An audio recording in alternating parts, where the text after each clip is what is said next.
And we're live. Welcome to the Writer's Life, place where you get the sight, sound, smells, taste of my particular writer's life, and where you get the truth about the writer's life. If you haven't, subscribe, punch the like button, and hit the bell for notifications so you don't miss out on one exciting video. And how exciting these are. Expectations.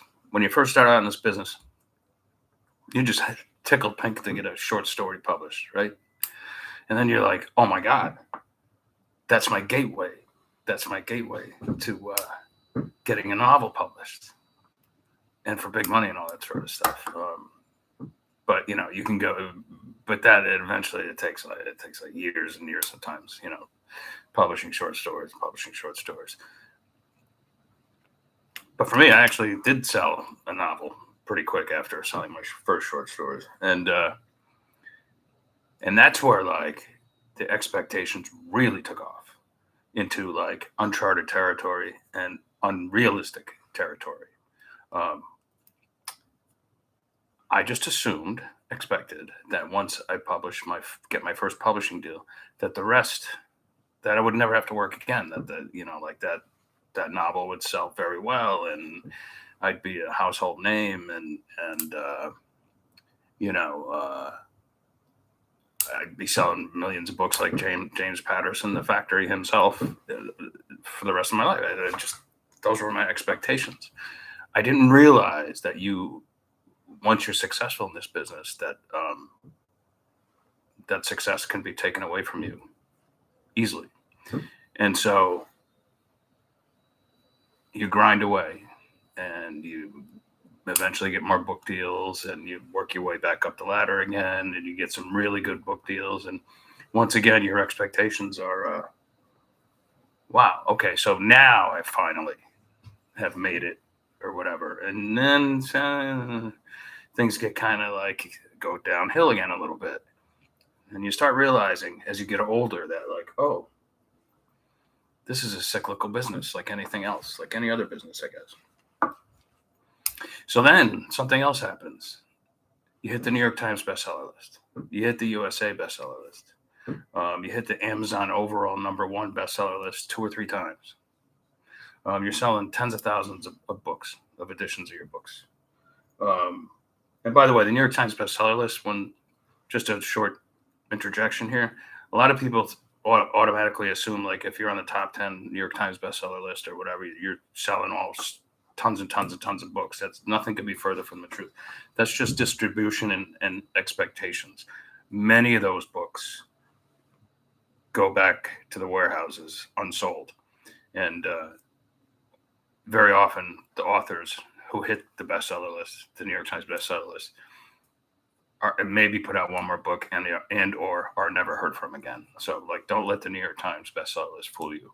But in any case, so you hit the bestseller list, you win the Seamus Award, you win the Thriller Award, which was really exciting. You have one of your books chosen as an Amazon editor's pick for the month. It sells 100,000 copies that month or whatever it is, and or over the course of a few months. And you're thinking like, wow, okay, I'm back up top here and I'm expecting to be that household name again and all that nonsense. And then nothing really changes. With each of these successes, sure, you move some units and, books sell easier or whatever. But still, you still have publishers who are going to reject you, or they're, for one reason or another, they're not going to push you, or they're going to screw up your manuscript, or they're just not going to mark it. And so what it comes down to eventually, especially as you turn the corner on 50, you start realizing, don't expect anything from anybody. Don't expect, just because you have some success, don't expect, even breakout success, don't expect to be like this huge, mammoth figure in your industry, because you probably won't be. And all too often, people who have achieved this kind of success find themselves like afraid to keep going because they're like, what's the point? And I'm just going to stop. And I have too many writer friends who have done that or whatever. But here's the deal: as I move more and more towards the indie world and start taking all matter of control into my own hands and therefore take all responsibility as well, I find that my expectations are tempered, but they are more realistic. And I no longer worry about rubbing elbows with agents. I no longer worry about rubbing elbows with publishers who are going to fuck me over anyway. I no longer worry about the business at all because I am the business. My writing is the business, and I love my writing, and I'm going to write no matter what. So, because that's what I do.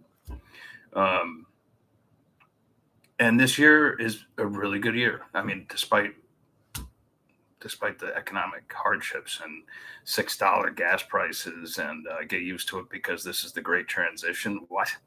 Anyway, I won't go there. The more I take on, the more responsibility I take for myself and my future, the less fear I have, the less disappointment I have. The more optimism I have actually for the future, to be perfectly honest. And that's all I wanted to say today. So expectations, think about it. If you're going to bed, if you're an author and you're going to bed at night, or any other business for that matter, especially being self-employed, if you're going to bed at night and you just can't sleep because you're just worried about factors that are beyond your control, then you got to switch things up and you got to figure out a new plan.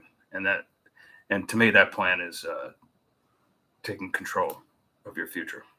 All right, that's all. I'll try to catch you guys tomorrow. It's Memorial Day weekend, and looks like the weather's going to be beautiful. So awesome. All right, I will check with you guys tomorrow.